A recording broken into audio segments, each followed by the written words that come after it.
Please welcome the cast of Nat Geo's miniseries Genius, Aretha, Patrice Covington, Rebecca, Naomi Jones, and Malcolm Barrett. How y'all doing tonight? Hey, Hey, what we're up? so Thanks for having us, good. Claudia.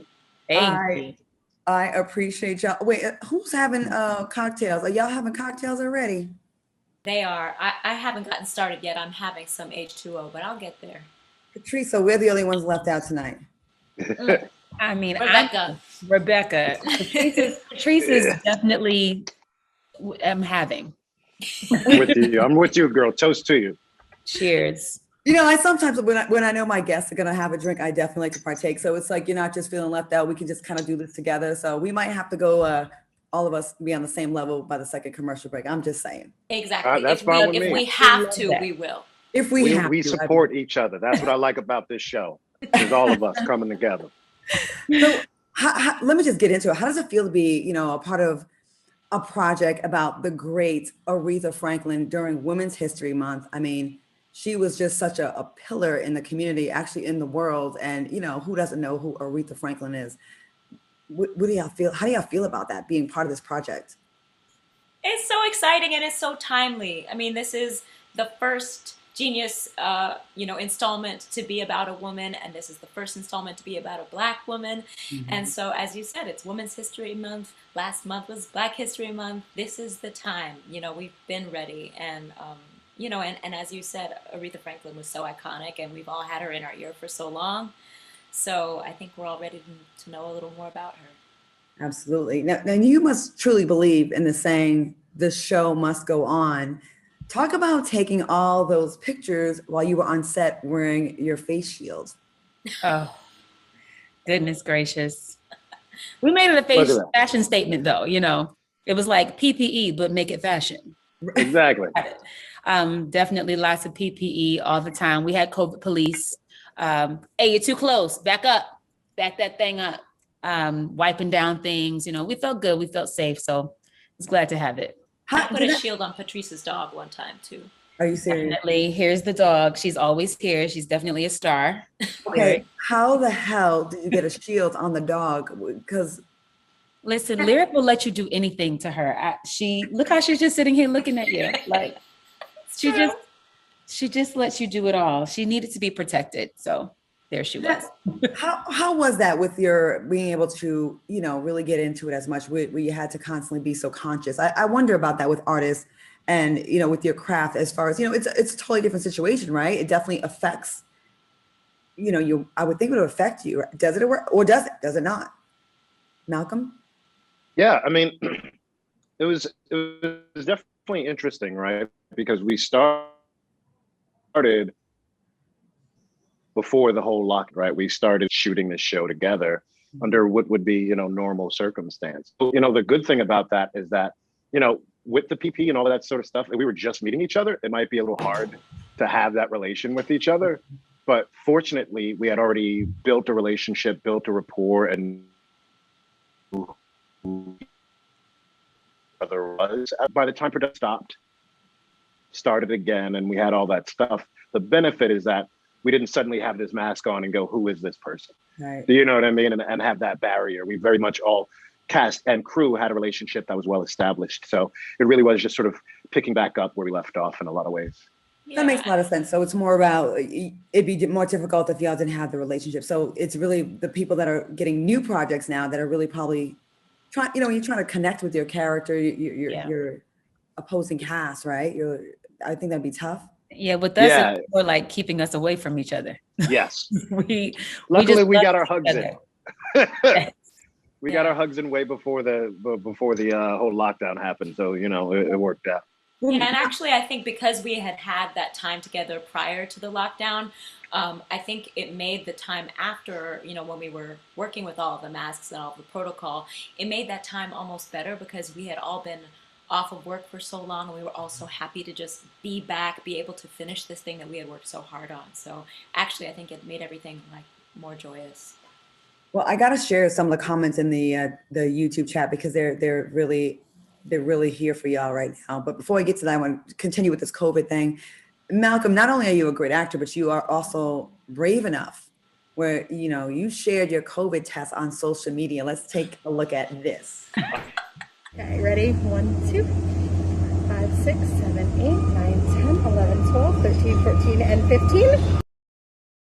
Now, as someone that gets tested every week, I get 2 tests pretty much every week. You took that like a G, Malcolm. You didn't even flinch. Your eyes didn't get watery or nothing. Thank you, Claudia, for respecting my G. That's you 100% correct. That's what happened. Now, I cut out the part where I cried beforehand, but yeah, mostly I was a man about the whole thing.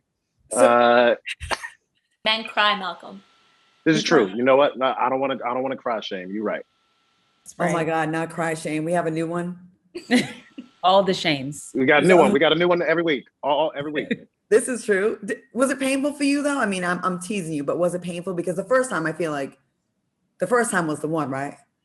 First time was the one. I mean, you know, first time for a lot of things, it's probably the most painful time. But after a while, you sort of get used to it. You know what I mean? I think it's you know, it was Malcolm.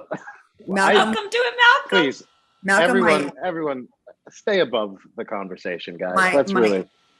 My inner Ratchet wants to go with you with it, Malcolm. I want to just like partake in what you're Claudia, don't let him pull you in.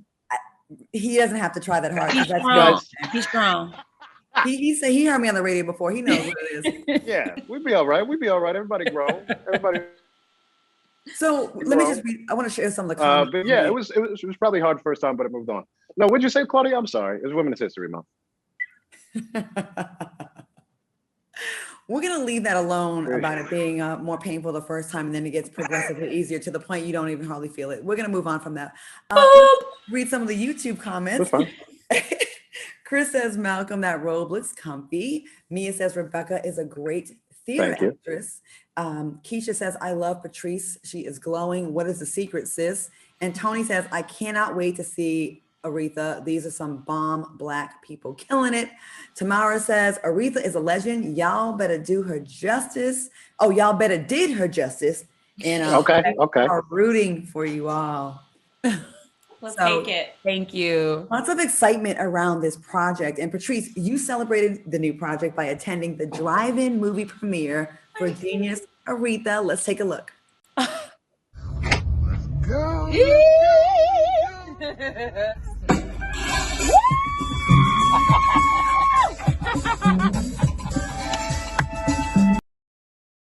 Oh, that looks lit, and I want to go to the movies like that. How was that? It was so much fun. Listen, my friends ended up making it a thing because, you know, nothing is the normal anymore. This is actually my first television production ever in life. And so, you know, thankfully, I have friends that wanted to make this a big deal, as big as we could, you know, legally and safely. So at first, I was just going to have like a friend in the car with me. We ended up getting 2 cars and they were full. And we came over to my house. We had a big champagne toast and we drove and we had lots of pops in the car. We watched the series and then we went to a wonderful dinner. It was just so wonderful. I felt so special and so much love. Patrice, first TV production, first television production in your life, you get this one? Girl, I know. And she was amazing. You were, and I also have, you would never know that this was her first television show at all. I'm old as hell. You know, but Patrice was new, and she came in here new to the, now. Both of these cats have heavy experience on the stage and entertaining for years, and are immensely talented. Which you not only see in the actual TV show, but you know, in the virtual premiere we had, where these 2 sang and they played it a cappella. Like, you know, these 2 don't skip a beat on that stage. Thank you. You all, I mean, anyone that's seen the trailer can see just, I mean, the talent is very strong. It's not, there's no need for the trailer to be gimmicky because the talent is there. You know, the chops are there. Rebecca, a few years ago, you got your start in New York in musicals and in New York musicals and became the first woman of color to play Laurie in the revival of Oklahoma on Broadway. Congratulations, sis. Like, that's amazing. How did it feel to make history in theater? Because that's such a big deal. You know, it was a big deal. The funny thing is, when I first started working on it, I wasn't even thinking about it that way. I was just doing my job, you know. And what I loved so much about this production was that it was taking this musical that is like a part of the American canon that we think of in this one very, you know, jazz handsy way. And just looking at it like a new play and really hearing the words, because the text of this musical is actually so incredible and so deeply relevant actually to the time we're living in right now. It's so much about becoming a state and America and gender dynamics and sexual dynamics and growing up and all of these things. And I was just looking at it the way an actress does and trying to do justice to this role. But what was really interesting to me was how people reacted to me playing this role. And a lot of that was really positive, but I certainly got comments like, oh, we've got sassy Lori now, and we've got Lori with attitude. And I was like, do we? Or is that just what you're applying to me? Right. Isn't that amazing, the way that it just instantly turned into such a different situation? Like, remember all the outrage with the Little Mermaid and Yes. a fictitious character as well, you know, and it's just like, Right. it's amazing that they want to always win as a Black woman. It's sassy, it's the attitude. It's Yes. can she just be an amazing actress? The best one Right. that was perfect for the role. Right. Maybe one day we'll get there. Maybe one day. Maybe one day. We're Malcolm, you've got a cool side gig as a podcast host. Let's take a look. I'm sure it's very entertaining because already you were just giving it to us. Let's take a look. Thing that you say to Chevy Chase to make him feel the way he did. Who?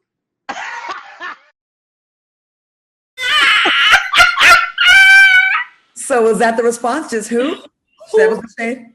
I'm not sure she particularly, that was Yvette Nicole Brown, who many know from Community and Avengers Infinity Wars. I'm not sure she specifically remembers all the aspects of the individual I named, but it was a fun interview nonetheless. Wow. Oh my God. Yvette's awesome. She's a buddy of mine. You know, Best. One of the earliest roles I got was this is sort of one of the earliest roles I got was on a show called The Big House, and it was Kevin Hart's show at the time, and Yvette Nicole Brown was the sister, and so that's how we met. Is I was playing sort of her trophy boyfriend, which was back in blah blah blah blah blah year. And it was awesome. It was like the first time I got to play like trophy boyfriend guy. So it was a really cool experience. You know, I like to be able to do roles that I haven't done. You know, my favorite new role is the opposite of whatever I just did. So that's a lot of reasons why I took on playing Ted and Aretha as well. Well, kudos to you also, Patrice, for 4 years ago winning an Emmy for your performance with the cast of The Color Purple, and I'm sure it was amazing feeling. It's the Color Purple continues to be the gift that keeps on giving. It is truly like it really is the gift that has kept on giving in my life. We closed that show in January of 2017, and it continues to matter. That show changed my life nightly on stage and off stage, and we got to see people change also right in front of us in the audience. It's, Oprah came one day and she said, everything purple is divine. And I'll never forget that. And it has been that ever since. And I'm always going to be grateful. It gave me my first, like I said, this is my first television series. I mean, well, I'm a series regular, but also just never been on TV as an actor at all. So to have an Emmy sitting right there and for this to be my first, it's just all gratitude. You got an Emmy? I got an Emmy, boo. She right there. What? I ain't got no Emmy. I've been doing TV for like 28 years. You gotta go do a Broadway show, apparently. Dang it. All right. Oh. I'm gonna ask you a question I asked during the break. Malcolm, you seem like a really social, fun, and mischievous man. That's what I'm gonna. Very mischievous. Ladies, is it hard to work around him, keep a straight face, and B, and number two, does he hit on you too? Has he ever hit on you? He try to holler? And silence fell over the land. I'm gonna say this. You're gonna it's say 100%. I am gonna say it. 100% hard to keep a straight face around Malcolm Barrett. He's so funny though. Like even with his character being, kind of villainous in this show, real but villainous. I mean, he made us laugh all the time. And also, if you hear his laugh, it's just contagious. It is the most hearty, gut-busting laugh. So he makes himself weak. So yes, to the answer to the first question, I'll let Rebecca answer the next question. Rebecca, can you please answer the second question for me? Oh man, I was gonna go with the first question too. Well, as a journalist, my job is just to get to the bottom and just get to the facts here, and that's I have to ask. It's good. Okay, Malcolm Solid journalism is very fun.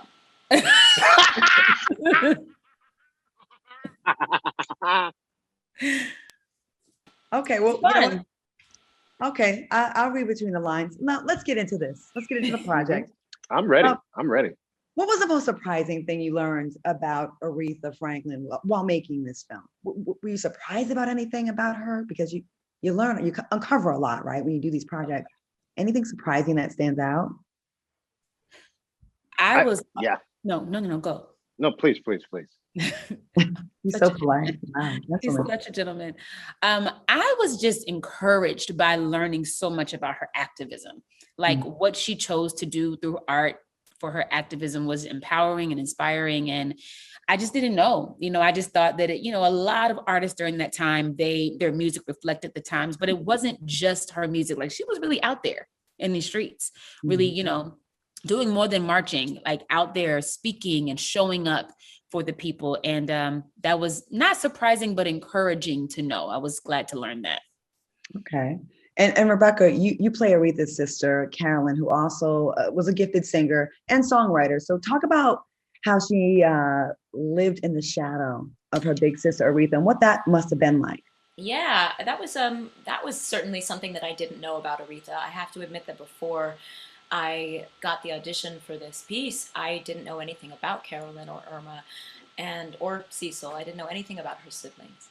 And getting to know this character was so great for me because my father was a musician and he had so much talent and did a lot of exciting things with his musical life, but there was a part of his career that he never really got to see fulfilled before he passed away. And I felt like that was my window into Carolyn because I just, you can feel so palpably how much she had this dream to have this solo career really pop off, and it never really happened for her. And she got close time and again, and for various reasons, including her own sister's fame, it didn't happen for her. And I can just, imagine with that constantly being compared to somebody whose star shines so bright must do to a person. That's got to be a really complicated place to be while you're happy for someone that's successful and you love, but then that's right. Lots of angst that you had to channel. Oh, wow, okay. Yeah. Interesting stuff. Malcolm, you play Aretha Franklin's first husband and manager, Tim White. He was known for being abusive to the singer. So how did you prepare for that role? And was it tough for you or not? I'm trying to take this very seriously. It's hard. And in all honesty, 9 times out of 10, when I give these interviews, I speak more to the character in the program than I do about the actual person. Because at the end of the day, this is an amalgamation of somebody. And I think it is very hard to know an entire person by just a glimpse of their life. But in all honesty, it's difficult. I read as much as I could. I prepared for this the same way I do any role, which is I read as much as I could. And, I looked at the script and, Ted White is not a man that has had a whole lot written about him specifically. All of it is in relation to Aretha Franklin. And, I have 1 or 2 friends that are from Detroit and knew him when he was at the older part of his life. And so, I think one of the reasons probably why I was cast, other than I like to believe that I'm somewhat good at acting, is because of my sense of humor. And I think, everybody, that's the thing. No one is a villain 24 hours, 7 days a week, right? A lot of times, everyone is the hero of their own movie, right? And so for him, I think he was tired of being the co-lead. And in a lot of ways, he thought he was being protective when some ways he was, and in some ways he very much wasn't. And so, you know, some days were easier than others. Some days, a lot of it is about the love, right? A lot of the show is about the love that they had for each other, the protection he gave to a Black woman in the 50s, 60s, 70s, navigating this male white dominated industry. But there were some scenes that were more difficult because of the antagonistic relationship that they did have at their low points. I mean, I think there's a scene at the very end of the pilot where I'm essentially improvising insults to Aretha for about 3 minutes through a closed door. Because nothing was on the page really. It was, I think it was about 2 or 3 lines, but the shot lasts however that long the shot lasts. And that probably, out of the whole experience, loving everybody that was involved, that probably was the most difficult thing, particularly having to recreate it on more than one occasion. You know, because it's not just insulting, you know, someone who I respect, you know, as a person and the character, but also being period, right? Because like I'm also playing this guy from the 50s and 60s, insulting this woman in this dialect at this time, and so for a number of reasons, that was a hurdle. Kind of brace when you take on new challenges as an actor. Okay. All right. Well, thanks for that. And Patrice, in this series, you play Aretha's big sister, Irma, who sang background on the classic hit Respect. What did you enjoy most about playing her in that role? Oh, well, first of all, that's not me. That's Erica. But you know what? Funny thing is, Erica and I, just before we were doing, when I got this job, I was actually singing background for Christina Aguilera, and Erica was actually singing background with me then. So this is a very full circle moment for me. I had been traveling for several months out with Jennifer Hudson and Stevie Wonder and Christina Aguilera as their background singer. And I could do that, you know, so that made me feel very, very comfortable in this. And, you know, as a background singer, I know that we're important. A lot of singers will not go on stage without their background singers. And to have your actual blood sister singing background for you is not just the vocals. It's, I have your back. If you miss something, if you look at me and you know that you can't hit that note, I got to hit it. So, you know, and it's a very sisterly relationship with whoever the main artist is. So I was very, very proud to be able to do that and embody that. I learned so much about Irma Franklin. She, you know, actually made songs that later became very famous. By Janis Joplin, one like Piece of My Heart, which we all know, but Irma Franklin did that thing first. So they both had big careers of their own, Carolyn and Irma. The whole family was just so extremely talented. And I mean, if you can do anything for your sister, that's the queen of soul, is to just have her back in all ways. So it was an honor to do that. And having that experience that you had as a background singer, it's not just a background singer. There's just I would think that would be a complex place to be as well. Again, you're there to support the star who happens to be a blood relative, but then it's also, what about me? And what about my turn? And it seems like Aretha had a lot of that in her life, where that's probably difficult for her to make everybody else feel good all the time. And all that. Yes. Let's take a quick look. We've got a quick look at the miniseries, at the preview of the miniseries. Let's take a look. It's easier for a woman to be the helpmate of a king than it is for a man to be the helpmate of a queen. Don't let that queen thing go to your head. I'm gonna let that queen thing go wherever I want it to. Times are changing, and I want to keep changing with it. You got to disturb the peace when you can't get no peace. This is what you were meant to do. You just got to flaunt your power. There will never be another one like me. Wow, it looks so good. It looks amazing. And how about those wigs? The wigs. And before we wrap, what was it like watching Cynthia Erivo bring Aretha Franklin to life? Because I mean, she did her thing. He did her thing. I tell you this. You know, one of my first scenes that I had was with one in the trailer there that's in the pilot, and it's where I'm in the booth watching her sing. And you know, in all honesty, Cynthia Erivo has one of the strongest live voices I've ever heard. And, at that moment, watching that and seeing that, that was, a very fulfilling experience to have very early on in the production. And, hopefully that's a feeling that the audiences will have once they watch the show. Wow. Well, thank you so much, all three of you. Super talented, amazing resumes, amazing careers already and futures, and fun personalities. Malcolm, you off the chain, and ladies, beautiful and fantastic, and such accomplished actresses. So I'm looking forward to see, everything else you got going on. I really am. I want to thank Patrice. Well, go ahead. I was going to say, let me know what you're doing after lockdown. Hanging with my boyfriend, but you don't care about that, do you? This is what I'm do. saying. He sounds like a very Claudia. lovely gentleman. Malcolm Sounds like a is lovely fun. gentleman. Talking because he sounds Malcolm. cool. He sounds cool. Is he in any new movies or TV shows? Malcolm. Oh. No, Wow. but he did get my office together for me. He did this whole makeover on my office. It looks really great. Malcolm, Malcolm, tell her how talk to you great it about. looks. It looks really good. And that's what's important, is to always support your partner. You know what? We gotta go. I want to thank Patrice Covington, Rebecca, Naomi Jones, and Malcolm Barrett for joining me tonight. You can see them all on Genius Aretha, premiering on March 21st, 9 p.m. on Nat Geo.